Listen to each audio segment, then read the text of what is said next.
Hollywood, California, Monday, January 4th.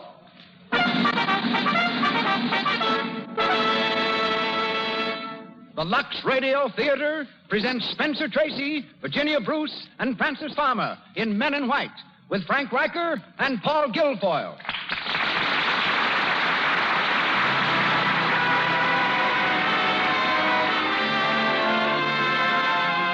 Lux presents Hollywood. Our stars, Spencer Tracy, Virginia Bruce, Francis Farmer, Frank Riker, and Paul Guilfoyle. Our guests, Dr. Frank G. Heiser, distinguished physician and author of An American Doctor's Odyssey, and Miss Edith Head, motion picture dress designer. Our producer, Cecil B. DeMille, whose picture, The Plainsman, is playing this week in principal cities throughout the country. Our conductor, Louis Silvers. The makers of Lux Flakes greet you with best wishes for the new year and a cordial invitation to be with us each Monday night through 1937. Welcome, everyone.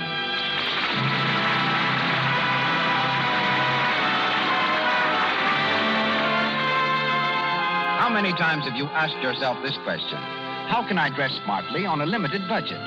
Well, here's an answer in just 2 words. Lux Flakes. These gentle, effective soap flakes, free of harmful alkali, keep your washables looking fresh and just like new so much longer. Don't forget, anything safe in water alone is safe in Lux, the economical way of dressing smartly. And now, the producer of the Lux Radio Theater, ladies and gentlemen, Mr. Cecil B. DeMille.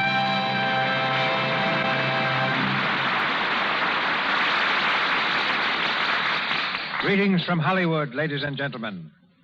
Milwaukee, founded by the Indians, was discovered by the French and is noted for its Germans. But one of the natives of which the city is most proud is an Irish-American named Spencer Tracy.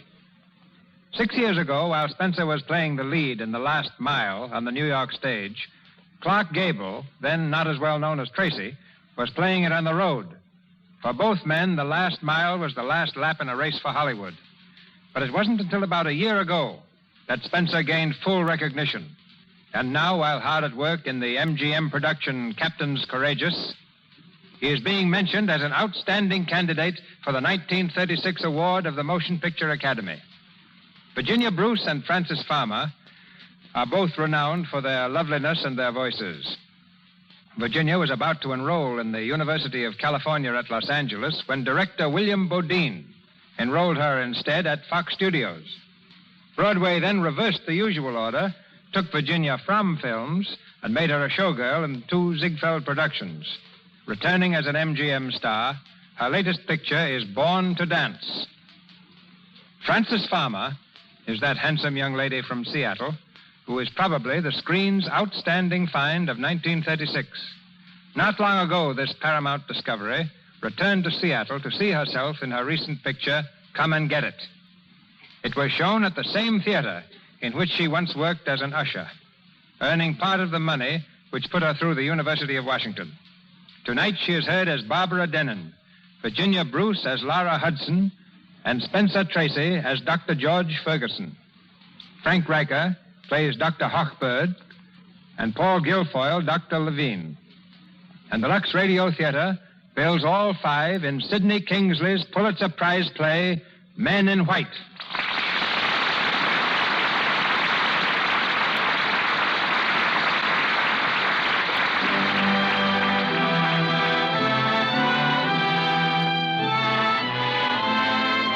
We're in the softly lighted chapel of a medical school in New York. It's near the finish of the graduation ceremony, in which a score of hopeful young physicians are to receive the reward of their years of study.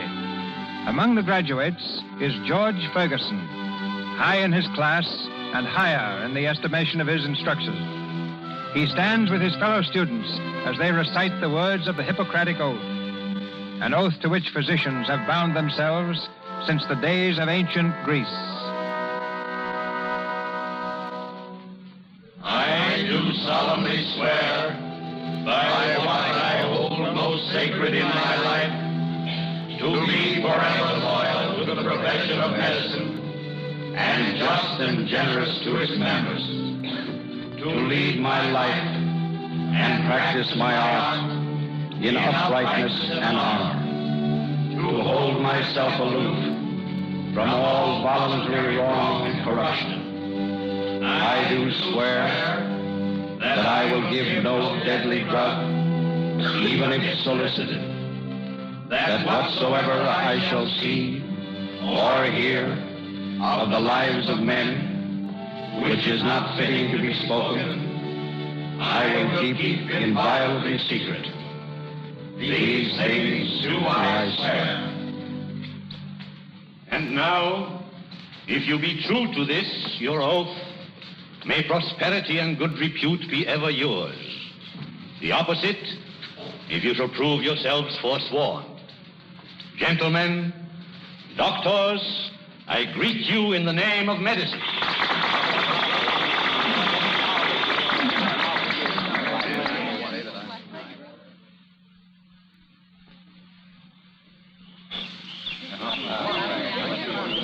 Ferguson. Oh, Ferguson. Yes, Dr. Hochberg. Congratulations, my boy. Thank you, Doctor. I don't mind telling you it feels pretty good. I know. Well, you're going into St. George's Hospital for your internship. You mean you fixed it for me? It didn't take any fixing, my boy. They want you there. So do I. Now, you'll work for me for a year if you want to. If I want to. I'm the luckiest man in the world. Thanks. Well, then a year or so in Vienna with von Eiselberg. You haven't changed your mind about that? Oh, no. I'm still going to go if I can manage it. Good. Good. Well, what about Laura? Does she know George? Oh, sure. Why, Dr. Hochberg? Oh, nothing. I just wondered. Oh, yes, I know what you mean. No, Laura's all right. She understands. It'll be a long time yet before you're ready to practice. I've told her that. We've been over the whole thing a dozen times. I'm glad. Laura's a fine girl, George, but, well, I wouldn't want anything to interfere with your studies. I know. I've plenty to learn yet. Plenty to read. Whole libraries full.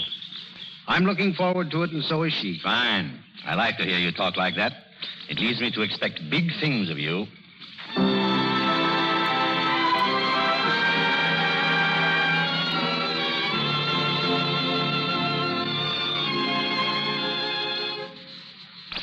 Hello, St. George's Hospital. One moment, please. St. George's Hospital? Who? One moment, please. I'll see if I can reach him. Hello, Miss Sharp. Will you try to reach Dr. Ferguson on the call system, please? On the call system. He's not in his office. Thank you. Hello? One moment, please. St. George's Hospital. Dr. Ferguson. Dr. Ferguson. Hello? Ferguson talking? Hello? Ferguson talking? Yes. Who? Oh, I see. Why, ask him to come in sometime this afternoon. Hello, switchboard. I'm in the library. Be here for about 10 minutes. Right. Oh, George. Yes, Dr. Hochberg? George, I want you to meet Dr. Levine, Dr. Ferguson. How do you do, Doctor? How do you do? Dr. Levine has brought some X-ray plates, both lungs. Will you take a look, George? That shadow there. The right apex. Yes, I was afraid of that. Oh, don't be an alarmist, Levine. Have you examined the sputum? I brought a specimen. My microscope is broken. Well, we'll look at it here. You take it, George. Certainly. I'll have the path lab check up on this. Is it anything important? My wife. Oh. I'll attend to it at once, Doctor. Thanks. Do you think if I came back this evening... Oh, sure, yes. The report will be ready then. Drop into my room, 106. 106? That's my old room. You interned here? Are you the Levine? Why, of course, sure. Bellevue, aren't you? Yes, 23. Yes. Professor Jury mentions you quite often. Jury?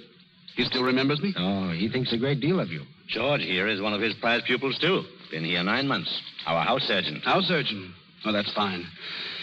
I was house surgeon, too. Yes, I heard. You're going to study abroad, Dr. Ferguson? I hope so. I planned to study with Sauerbruck in Germany, but I couldn't get there. Where are you going? To Vienna. I'm going with von Eiselberg. And a wife along to keep him company. Oh, you're going to be married? Yes, it'll be a honeymoon trip. You'll find it difficult mixing the two. I know von Eiselberg. It's going to be very difficult. You don't know Laura. And after a year in Vienna, I'm working with Dr. Hochberg. So you see, the real labor won't begin till I come back from Europe. Oh, I'll drive you, George, with a whip, huh? What? Lucky. Yes, I once looked forward to all that. Well, come on, Levine. We'll go down to X-ray and read these pictures properly. Right. And don't worry about the specimen, Doctor. Thanks. Remember, there's only one Hochberg. Every minute with him is precious. I know that. Goodbye, Doctor. See you tonight. Dr. Ramsey. Dr. Ramsey. Hey, George. Dr. Ramsey. Yes, Shorty? Who was that, Max Levine? Yeah. Dr. I Ramsey. heard of him. He was headed to be a big shot around here. Yes. Looks like he doesn't own a dime right now. Whatever happened to him, do you know? He... Oh, what's the difference? Ferguson, Yes, Doctor. I just saw 401. It's a mighty sick boy. May need another transfusion. We'll have to go pretty deep to find a good vein, Dr. Gordon. That's just what I'm worried about. If it comes up tonight, I want you to be here to do it. Tonight? Yes, there are 3 donors on call. Well, this is my night out, and my fiancée has made arrangements. I'm afraid I won't be here. I'm sorry, Ferguson. When the house needs Well, you... I'd like to, Doctor, but the same thing happened last week. I can't disappoint my fiancée again, or I won't have any. Dr. Gordon, couldn't I do that transfusion? I'm afraid not. Ferguson has followed the case from the start. He knows the veins we've used. Well, what do you say, Ferguson? All right, I'll stay. Thanks. See me in my office about 8. One night a week off, and it's... It's tough, George. Sorry I couldn't help you out. Dr. Ferguson. Dr. Ferguson. Dr. Ferguson. Hello. Oh, hello, Laura. No. It's all right. Where are you, upstairs? How's your father? All right. I'll be right up, yeah. Dr. Ferguson. Where's Dr. Ferguson? See you later. Here, what is it? Dr. Ferguson, a woman just came in on emergency with a lacerated throat. She's bleeding terribly. Dr. Crane told me to tell you that he can't stop it. Get her up to the operating room, quick. Yes, sir. On your toes, Shorty. Get everything ready. Right. Mac, McDonald. Right here. Locate the staff anesthetist. Operating room B and on the run. It's emergency. Come on, now go on.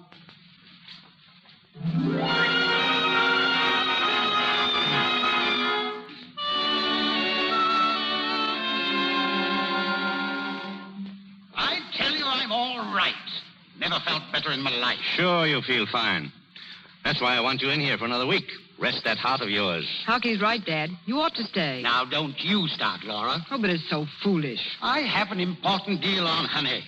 Biggest deal in years. A lot of money, John. Yes, a lot of money. And what good will it do you if you don't live to enjoy it?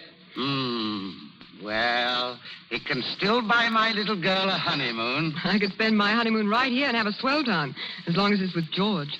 By the way, where is that man, Hockey? Upstairs, busy. Oh, well, can I get him on the phone again? Better wait. He's in the operating room. Oh. Yeah, they make a slave of that boy, and he doesn't get a dime. I can't see it. Well, he's not here for the money. He's here to learn. If he wanted to make money, he wouldn't have chosen medicine in the first place. You know, when he comes with me, his pay is only going to be $20 a week.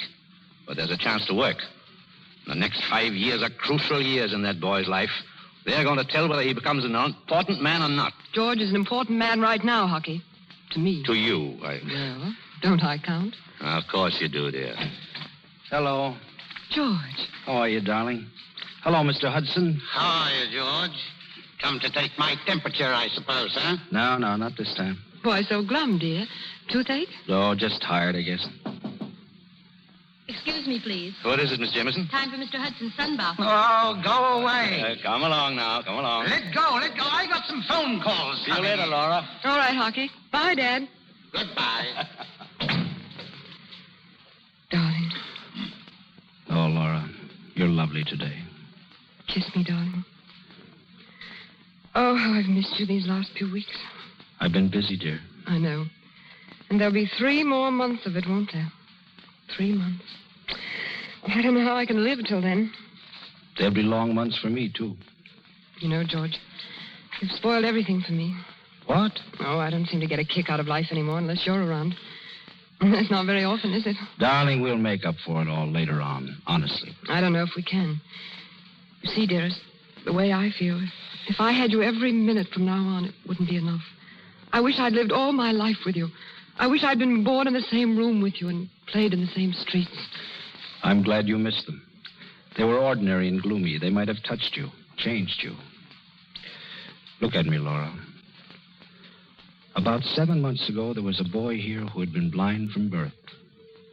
We operated on him successfully. One night, I showed him the stars for the first time. He looked at them a moment and began to cry like a baby because he said they were so beautiful. And he might never have seen them. And when I look at you, Laura, I get something of that feeling. I can't tell you how large a part of me you've become, Laura. Dr. Ferguson. Dr. Ferguson. Oh. Dr. Don't Ferguson. move. It's no use, Laura. That's my call. I've got to answer. No. Let me go, Dr. please, Ferguson. Oh, darling. you spoiled Dr. it. Ferguson. Dr. Ferguson. Yes. Oh, yes, Doctor. I'll be ready. I'll tend to all that. Right. All right. Go on. Go to work. I won't be needed for half an hour yet. Well, I have to go to my hairdresser's and make myself beautiful for tonight anyway. Laura, dear, What a night we're going to have. Doris asked us over there, but I want you to myself. Laura, I've got some bad news. Now, you won't be upset, will you? What is it? I can't make it tonight. I have to stay in. Again? Don, I'm so sorry. I tried to duck out of it, but I couldn't. There's a transfusion I have to do. What time is it? I'll wait. No, you better not. It depends on the patient. I've just got to be around and ready. Are you the only one here who can do that transfusion? Well, Dr. Gordon seems to think so. George, they're overworking you, and it's not fair. Oh, I don't mind it so much for myself, only... No. Well, I do. I was planning so much on tonight. Well, don't you think I was, Laura? All week I've been looking forward to it. Yes, I know. George, I'm so low. What's our life going to be like? Well, pretty grand, I should say. How can it be? How can it? Oh, dear. Now, we'll go out tomorrow instead. Saturday's more fun anyway. Well, it's not just tonight. It's all the night. Darling, you're exaggerating now. No, I'm not. Well, what do you expect me to do? I want to get out. I want to enjoy myself, but I can't. That's all. I can't. George, I know this is important to you, and if it's going to help you, I can go on like this for another 3 months, for another year and 3 months. But when we come back to New York, let's arrange our lives like human beings. Well, you can open up an office and have regular hours, specialized. Well, if I work with Hochberg, darling, I won't have the time to go into practice. That's just it. I know hockey. I'll never see you then. But, Laura... Oh, darling, I've plugged all my life just in the hope that someday I'd have a chance to work with a man like Hochberg. Well, I couldn't go on this way. I just couldn't. I'd rather break off now and try to forget you. Laura, don't say a thing like that. Well, I mean it. It would kill me, but I'd rather die quickly than by slow torture. Dr. Ferguson. Dr. Ferguson. They're calling Dr. you. Ferguson. Yeah, I know. Dr. Ferguson. Ferguson talking. Yes. Who? South 218? We'll call Dr. Cunningham. It's his case. What? When? What's her temperature? Pulse? Did she ask for food before she became unconscious? No more insulin. Absolutely. I'll be right down. No, I have to go now, Laura. Please don't worry. Laura, I'm speaking to you. Oh, as bad as that? Yes. Well, things will straighten themselves out. No, they won't. I'll see you tomorrow night, dear. Right? Yes, but think it over, George. We'll have to come to some decision. Oh, Laura, will you please? I mean it, absolutely. All right, Laura. All right.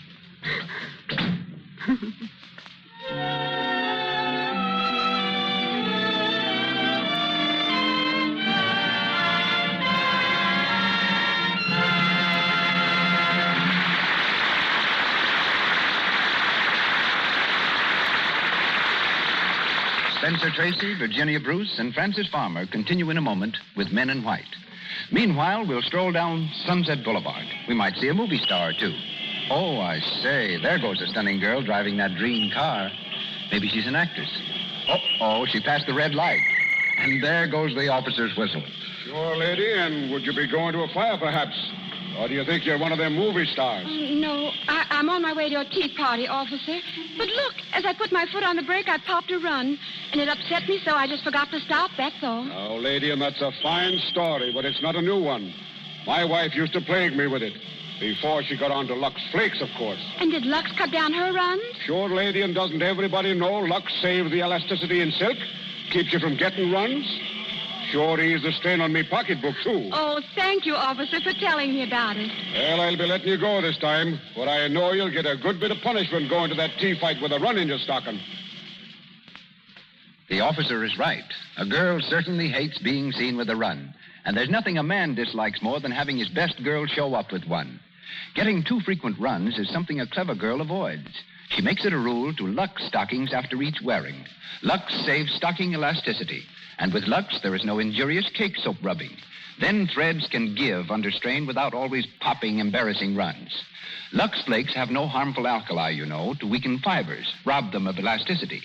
If you aren't already using Lux Flakes for stockings, better make a note to get some tomorrow. It saves you runs, saves you money. And now, here's Mr. DeMille. We continue Men in White, starring Spencer Tracy, Virginia Bruce, and Francis Farmer.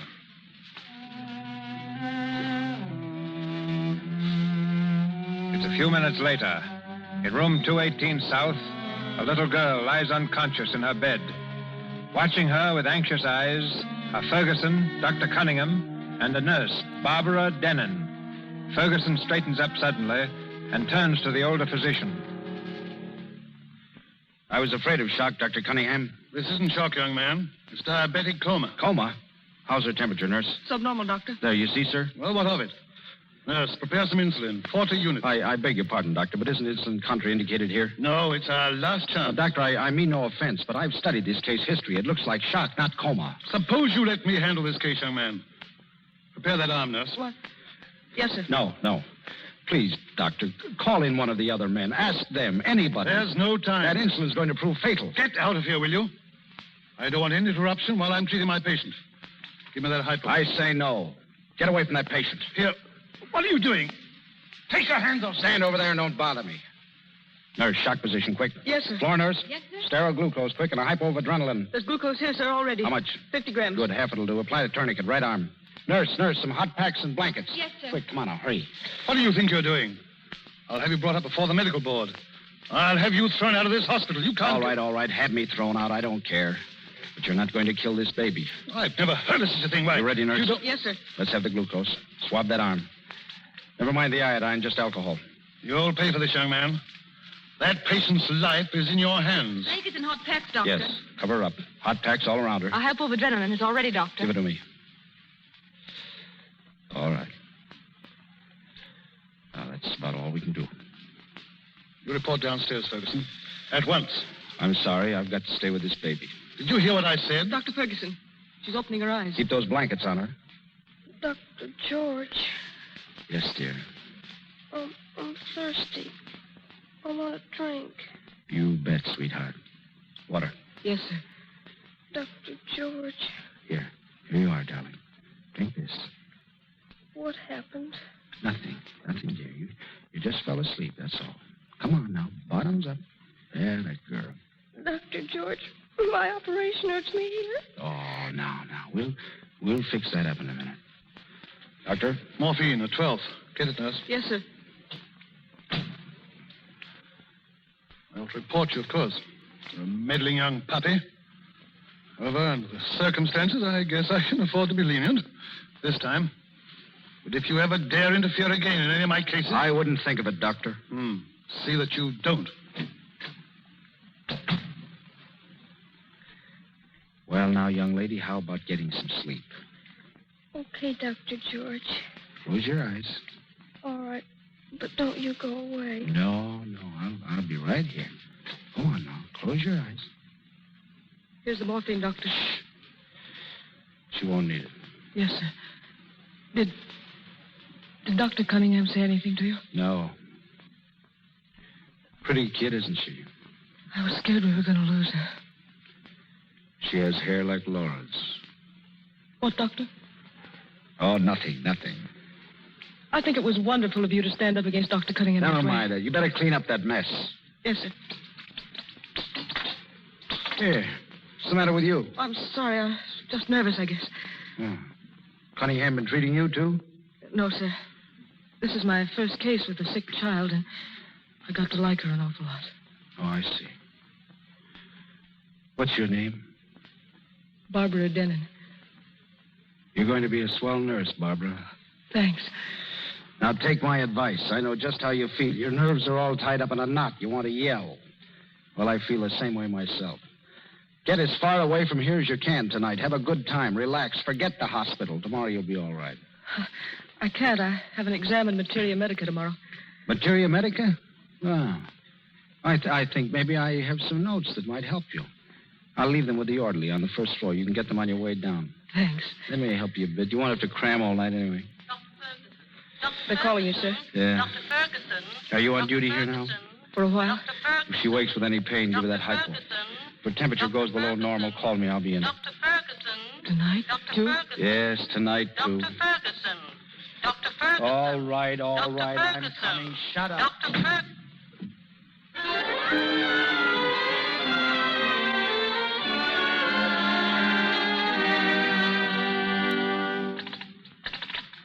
Hello. I'm trying to get Atwater 90032. Hello. Hello, Laura. How are you, dear? Feeling better? Well, look, dear, I can make it tonight after all. What? Oh, don't be silly. But, darling, we'll work that out. Now, listen, Laura, that chance to work with Hochberg is one of the best breaks I've ever had. You don't expect me to throw it over like that at a moment's notice?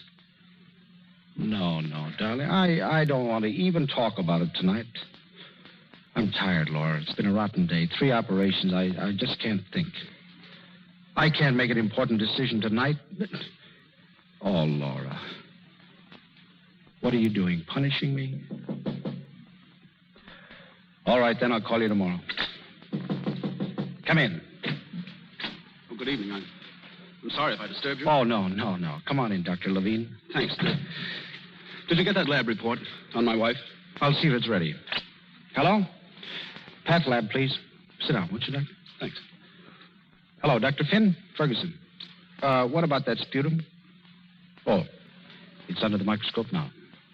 All right, Dr. Finn. Hurry it through, will you? Thank you. It'll just be a few minutes. I hope it's nothing. Poor Catherine. She's had so much. Things were so different when I was here. Before I married. Yes, Professor Dury told me. Dury? Oh, I know just what he says. Levine, the fool. Wealthy mother, chance to work with Hochberg, to be somebody. Threw it all away for a pretty face. Your mother? She hasn't come around to your way yet? No. When I married Catherine, my mother disowned me. It must have broken her heart. But still, she was doing the right thing from her point of view. Poor Catherine. I didn't count on that. East Side, tenements, 50-cent patients, poverty, dirt, struggle, and human sacrifice. Medicine. Why do we kill ourselves for it? I don't know. I often wonder myself whether it was worth the grind working my way through college and med school. Med school, too? Oh, yes. I don't see how you kept up with classes. I managed. Terrific grind. Well, it wasn't much fun, but still, I guess it's the only thing I really want to do. My father used to say, above all is humanity. He was a fine man, my father. A small-town physician, upstate. When I was about 13, he came to my room one night and apologized because he was going to die. His heart had gone bad on him. And he knew that if he gave up medicine and took it easy, he could live for 20 years. But he wanted to go right on, wanted to die in the harness. And he did. Above all else is humanity. That's a big thought. Yeah, it's so big that alongside of it, you and I really don't matter very much. That's why we do it, I guess. You're right, of course. Oh, it's not good, too much suffering. It kills things in you. A doctor shouldn't have to worry about money. He shouldn't have to worry about anything except his job. And we can't allow outside forces or things or people to interfere with us. We can't. And if they do, we've got to bar them out, even if we have to tear out our hearts to do it. I'm afraid I don't follow you. I'm sorry. I guess that was a little bit off the track. Just something personal. Oh, yes. Dr. Ferguson? Yes? Dr. Finn sent this report down. Oh, yes, thank you. Well, what does it say? Levine, it says that you'd better read it yourself, Doctor. Oh, God, I knew it. I knew it. I wish I could tell you how sorry I am. Tuberculosis. My poor Catherine. Oh, what are we going to do now? Oh, she'll come through all right. You'll see now. Perhaps if you took her to a drier climate. Maybe. That means giving up the little practice that I have. Means starting all over again. I don't know if we can do it. We're not young any longer. I don't know. Is there anything I can do, Doctor? Nope. Thanks.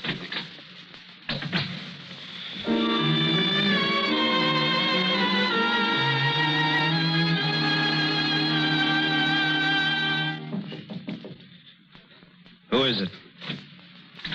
Hello. Oh, hello. I came down for those notes. Oh, yeah. Oh, yes, of course. I forgot. Stupid of me. Let's see now. What was it? Materia Medica? Yes. Yeah. Well, I had them here someplace. Well, I hate to disturb you. That's all right. Pathology, histology, no. Well, if it's too much trouble, I'll just... Materia Medica, here. There you are. Thanks. Not at all. I hope there's some help. Is there anything wrong? What? anything wrong? Wrong? No, of course not. Are you sure Dr. Cunningham didn't... No. Because if it would mean anything, I'd go right down and tell them all, everybody, just what happened. No, it's not Cunningham. What is it then? Oh, it's just... I don't mind me tonight. You worked very hard, don't you? Work? Why, sure I work. What else is there but work and work? You know, Doctor, when I thought Dorothy was going to die, I got the feeling like I can't put it into words. Ah, I know. I know that feeling. You, too? I've got it right now, Barbara. Now. I'm tired of work and blood and sweat and pain. The fellow in 341 is dead, and Levine's wife is going to die. You begin to wonder what it's all about and why on earth does anything make any difference. Yes, that's the feeling. And you get so lonely. And you feel tomorrow it's me. And the only thing that matters is just being alive. Just being alive now, isn't it? Yes. You kids have a pretty tough time of it, don't you? Grind all day and lights out at 10 o'clock, huh? And only one night out till 12:30. I haven't taken mine in 2 months. There's just nobody. Nobody at all. You're a sweet kid, Barbara. Am I? Yes. Yes. Oh, Barbara.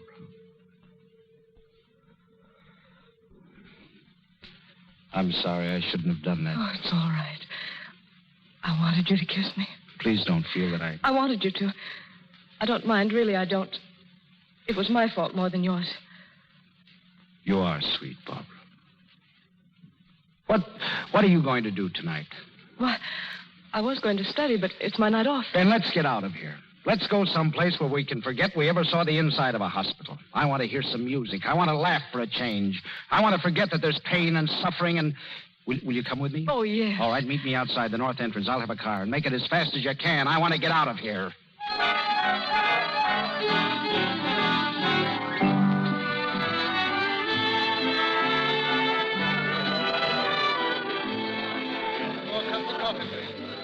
What are you thinking about?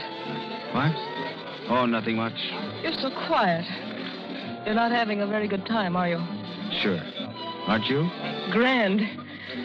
I'm not very talkative. Oh, I don't mind. Just being here with you, I guess I'm too talkative. You could do a lot better than me. There must be plenty of fellows at the hospital. No. At least I haven't met them. But I've seen you so often, worked right next to you. You didn't even know I existed, did you? Sure I did. I'm glad you found out, though. You're a funny kid. I guess you think I'm pretty fresh telling you this, but I don't care. It's the truth. Let's have another, shall we? Oh, I don't think I should. Oh, sure. Hey, waiter. Yes, sir. How about a couple more here? Yes, sir.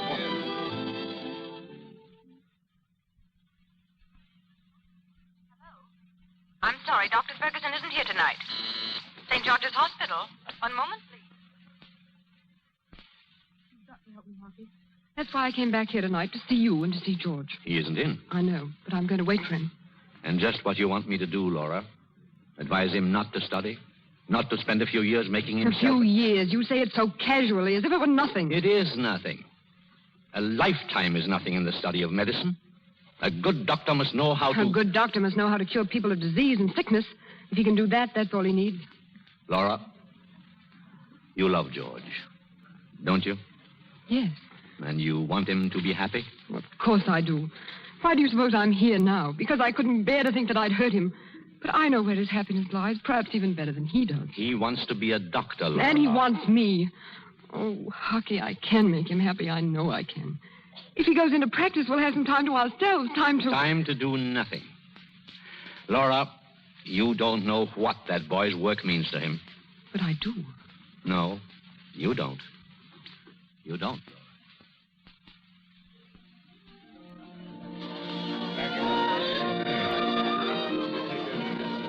What time is it? I don't know. Why? Don't you think we'd better go now, George? What for? We're not in a hurry. You came here to forget something. But you haven't forgotten it, have you? Oh, what's the difference? Oh, I'm sorry. You look so low and discouraged tonight. I thought if I went with you, I could help somehow. You really want to help me, don't you, Barbara? Oh, of course I do. If you'll only tell me how. Just sit tight, that's all, and don't pay too much attention to me. Let me pity myself a little. I like it. Oh, don't talk like that. Please don't. Hey, waiter. No, George, we're going back. No, don't be silly. The evening's just But started. it hasn't. It's over. You'll get in trouble if you stay. Please, darling, What? Please come, George. All right, sure.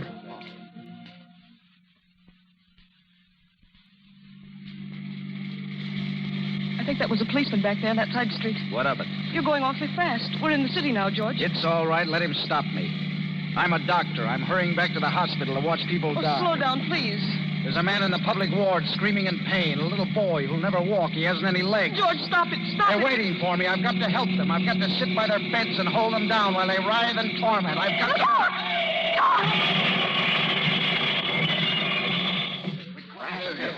Barbara.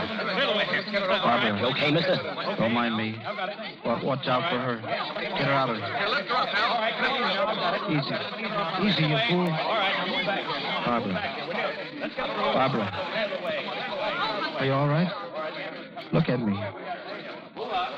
Barbara. Oh, God.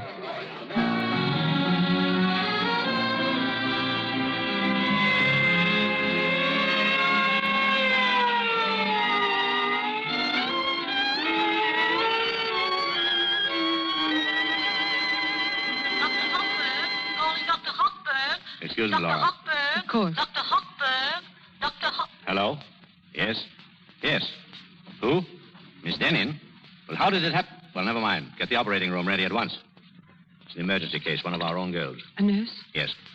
Hello? This is Dr. Hochberg. When Dr. Ferguson comes in, tell him... Oh, he is? Well, send him to the operating room right away. Emergency. George has just come in. You're putting him to work quickly enough? He'd want to do it. I said before that you didn't know what it meant to him. But perhaps you'd like to see for yourself. If you can stand it. What do you mean? Come to the operating room. Watch him work. Watch him take a bruised and broken body and make it human again. Well? All right. Why not? I'll get you a sterile cap and gown. Hello? Hochberg talking. I want a sterile cap and gown for Miss Hudson. Take it to the operating room.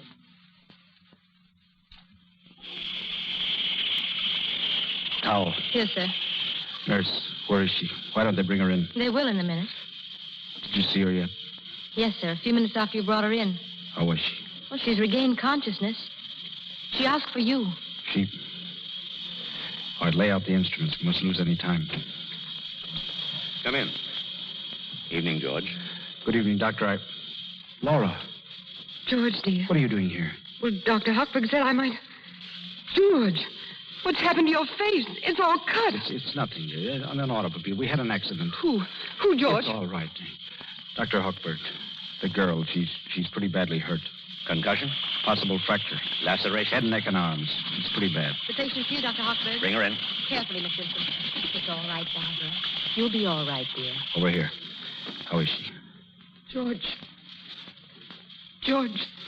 Yes, Barbara. Oh, what's happened to me? It's nothing. I feel so funny. I hurt George. And I can't... I can't... Now, we're going to fix you up, Barbara. You'll be all right. You won't let them hurt me anymore? Of course not. Will you be there? George, darling, please be there. I'll be there. Don't feel bad. It wasn't your fault. I wanted you to kiss me. Come on. Put her on the table. Yes, sir. George, what did that girl mean? Laura, I'm awfully sorry. What did she mean? Don't touch me. You want to unsterilize my gown? Ferguson, we are waiting. We're ready, sir. Yeah, I'm coming. If you want to watch Miss Hudson, you'd better... No, thanks. I've had enough. Laura. Ferguson, are you ready? Yes, sir. I'm ready.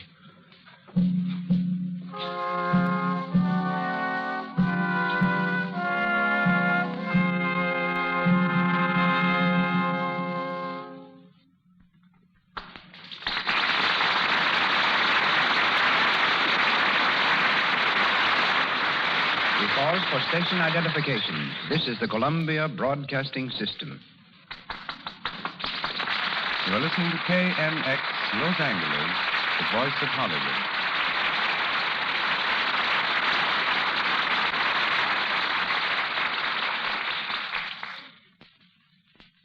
Men in White, starring Spencer Tracy, Virginia Bruce, and Francis Farmer, continues shortly. 12 years ago, a young lady whom I recognized as a teacher at the Hollywood School for Girls, where my 2 daughters were students, walked on my set at Paramount. I ventured to ask what new mischief those 2 DeMille kids had been up to. Oh, the girls are fine, I was told. I'm here to go to work. You see, Mr. DeMille, I've just been hired as your new wardrobe designer. So a school mom turned into one of Paramount's cleverest creators of costumes. Her name is one you've seen many times on the screen. Ladies and gentlemen, Miss Edith Head.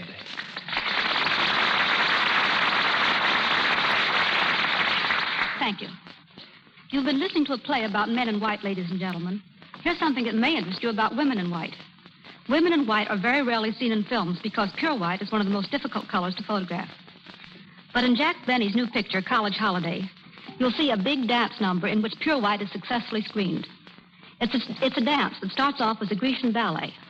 That called for a background of white Grecian temples, white statues, warriors in white armor, and 60 girls in white wigs and immaculate white dresses. That we succeeded in filming this all-white sequence is due in no small measure to Lux Flakes. Every night, the costumes worn by Gracie Allen, Martha Ray, Mary Boland, along with those of the chorus, were laundered in Lux. Each morning, they appeared as immaculately white as the snow which we never see in Hollywood. And though they were washed at least a dozen times before the scene was finished, you can see them now in our wardrobe, looking just as lovely and new as the day the dressmakers finished them. We'll be using lots of Lux Flakes, too, in making our new film, Waikiki Wedding, in which Bing Crosby and Bob Burns are starred. Since it's late in Hawaii, white summery costumes will predominate. And incidentally, in this picture, for the first time in my life, I had to design a costume for a pig. I mean a real pig. Thank you. Good night. Good night.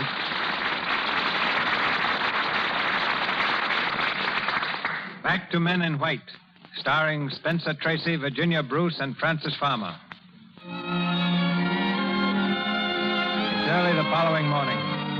George Ferguson, his face drawn with care, is just entering Dr. Hochberg's office.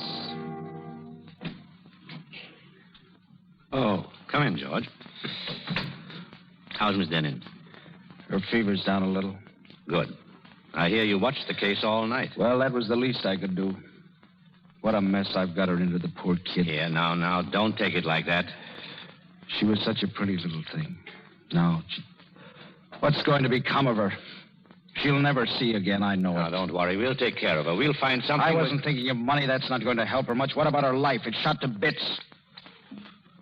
There's only one decent thing to do. I'm going to marry her if she'll have me. George, stop talking like an idiot. What about Laura? I'm going to marry that girl. What for? I have to take care of her, don't I? Oh, I see.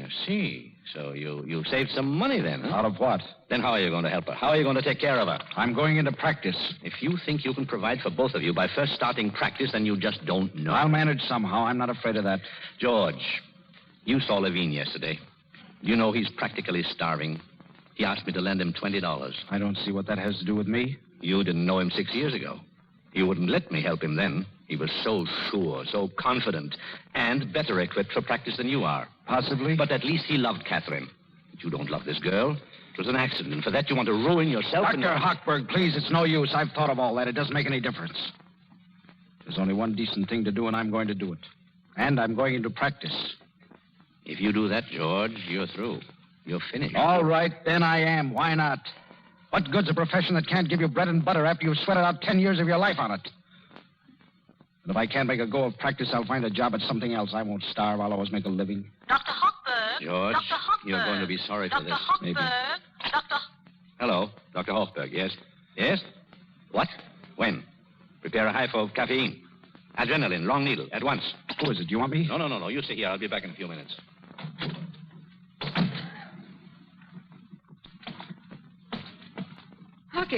Hockey, wait. I can't stop now, Laura. Go to my office. George is there. But I don't want to see him now. I came to see you. You'd better speak to him. He's going to marry that girl. Oh. I'll be down as soon as I can, Laura. Dr. Ramsey. Dr. George. Oh, come in, Laura. I just saw Hockey. He told you? Yes, but I don't believe it. It's not true. It is true, Laura. I'm going to marry her, and I'm going into practice.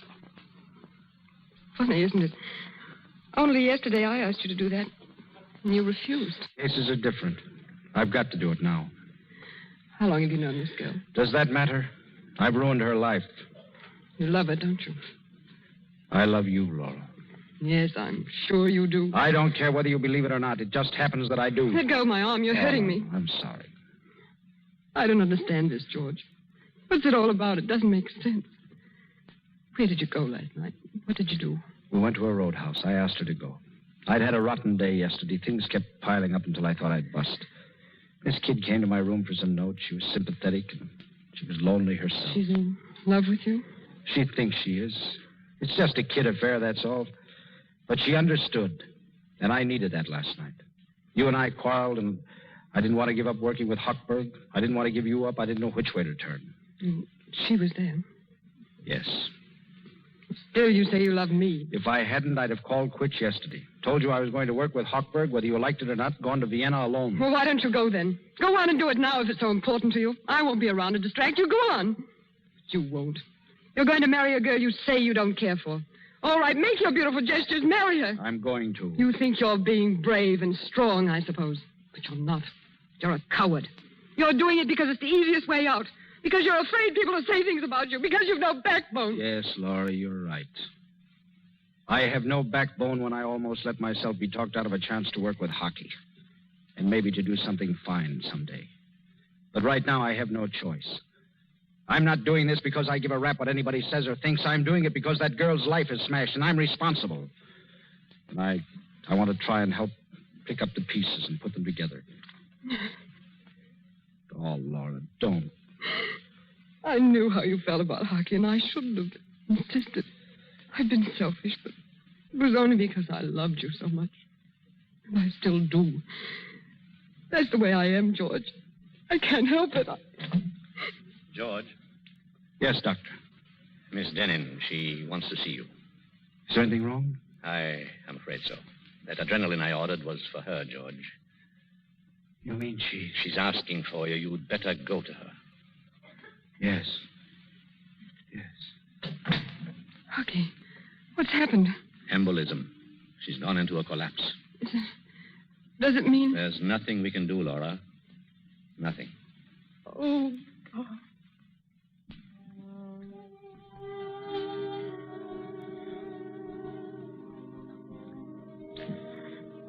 George? Yes. I asked them to send you to me. I didn't know. I wanted you to be near me. Just for a little while. You don't mind? Mind? I'm not afraid. I'm not afraid, George. But if I could just hold your hand. Barbara. Oh, Barbara.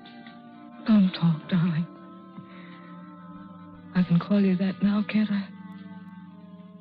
There's so little time left, and I've loved you for so long. You didn't know. But I have, George. That's why you mustn't feel bad about anything. Barbara, is there something I could do? Stay here with me. A little while. Just a little while. Darling.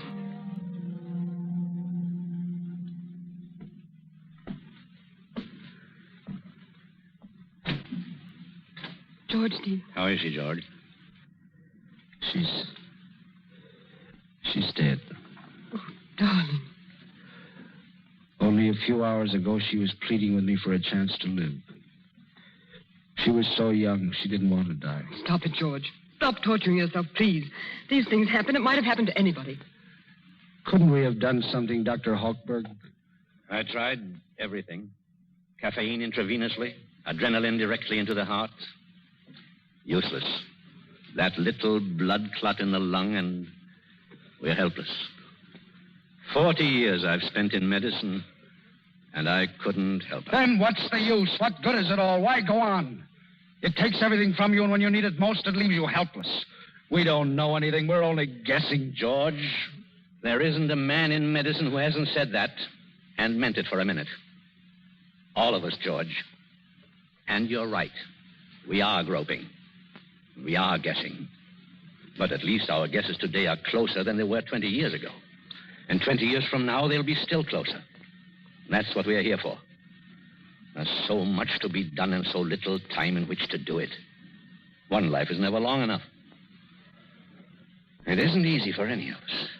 But in the end, our reward is something richer than simply living. Maybe it's the kind of success that the world out there can't measure.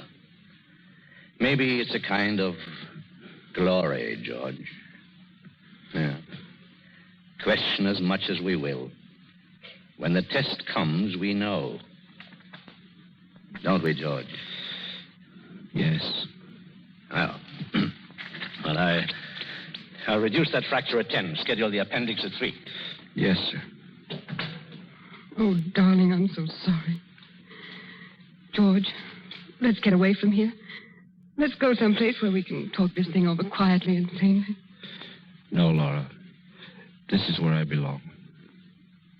Yes. You're right. I've got to stay. I understand.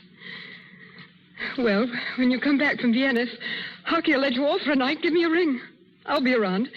And maybe someday we'll get together anyway. We will. Won't we, George? Yes, of course. I'll be waiting for you, George. I don't care how long it takes. I'll be here waiting. Dr. Ferguson. Dr. Ferguson. Dr. Ferguson. They're calling you. Ferguson. Dr. Ferguson. Yes. Work hard. I will. Goodbye, my darling. Dr. Ferguson. Dr. Ferguson. Dr. Ferguson. Dr. Ferguson. Dr. Ferguson. Hello. Ferguson talking.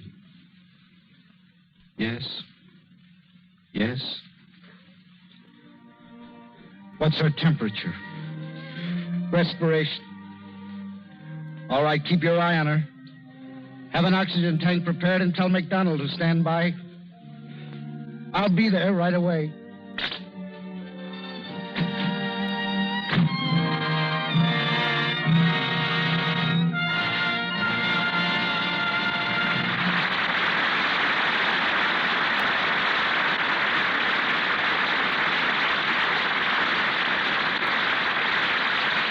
The curtain falls on Men in White. But Spencer Tracy, Virginia Bruce, and Francis Farmer will be with us again shortly. The Lux Radio Theater now presents a physician whose practice encompasses the world. Dr. Victor G. Heiser, world-famous hygienist. Dr. Heiser is president of the International Leprosy Association, author of important medical books, and of the national bestseller, An American Doctor's Odyssey. Once again, our stage extends across the continent. We take you now to New York City to introduce a great humanitarian. Ladies and gentlemen, Dr. Victor G. Heiser. Thank you, Mr. DeMille. I congratulate you and the Lux Radio Theater on your splendid productions and the great enjoyment they provide to so many. Man's lifespan has been doubled in the last half-century. We have knowledge available to make an equally great gain in the future. Radio is one of the great hopes of science for speeding up the general use of its knowledge. The men in white, as in your play tonight, are engaged in repairing the damage disease causes. My efforts have been mainly directed at the prevention of disease. This mission has carried me 16 times around the globe and into more than 40 countries. Our greatest obstacles were ancient superstitions. For instance, in the Philippines, we found the natives believed boiled water was poisonous. When we finally drilled an artesian well, they wouldn't go near it. If God had intended us to drink water out of a hole drilled into the earth, they said, he would have put it there. Some of our work resembles a detective story. In Palestine, they were trying to stamp out plague. Dead rats have always been associated with plague, but they could find none. Finally, I suggested tearing down a wall near one deathbed. Well, there was a rat. We snooped around some more, and a neighboring blacksmith admitted seeing the most extraordinarily strange rats. We finally traced them to a refuse heap in a vacant lot. Underneath it were hundreds of rodents dead from plague. Searching further, we found a store with rice from Rangoon, the world's most notorious plague center. Well, there was the source of the plague. We quit being detectives then and set about being scientists to eradicate it. On Wednesday, I shall sail for Africa on another long expedition. There's no telling what we'll find this time. I hope that something of what I've said will help you realize the tremendous needs of man and the great satisfaction there is in fulfilling them. Also, you may understand more clearly why a doctor, in devoting himself to his career, is not losing his life, but gaining it 1,000-fold.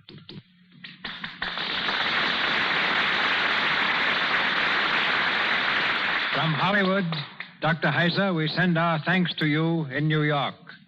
And now, ladies and gentlemen, our stars in alphabetical order. Miss Bruce, Miss Farmer, and Mr. Tracy.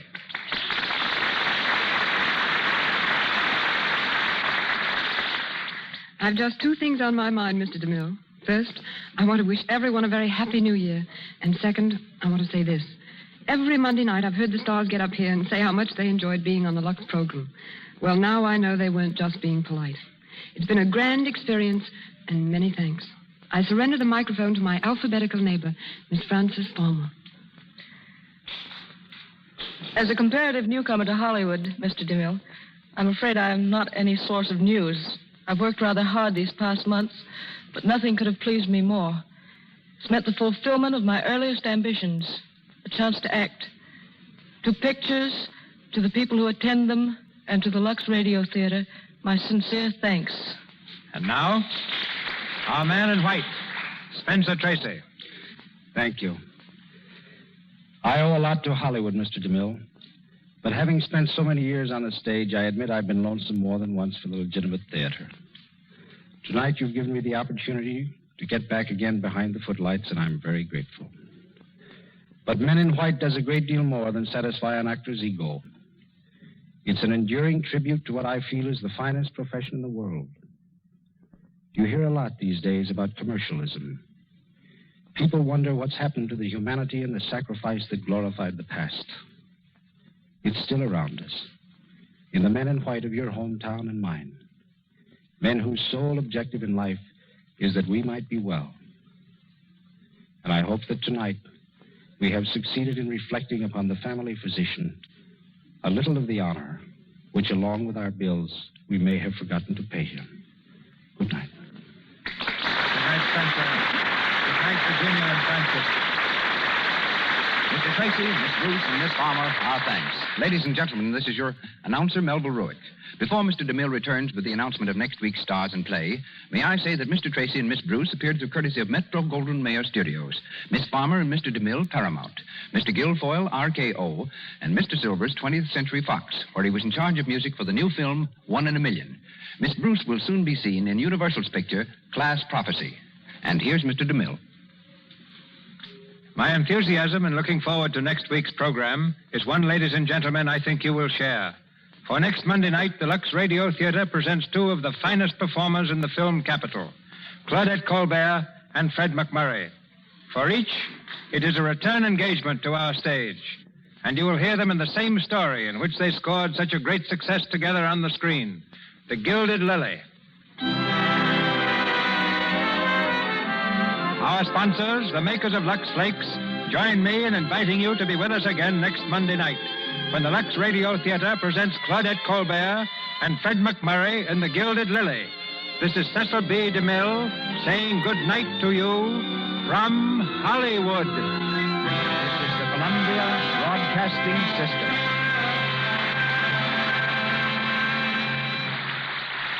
You are listening to KMX Los Angeles.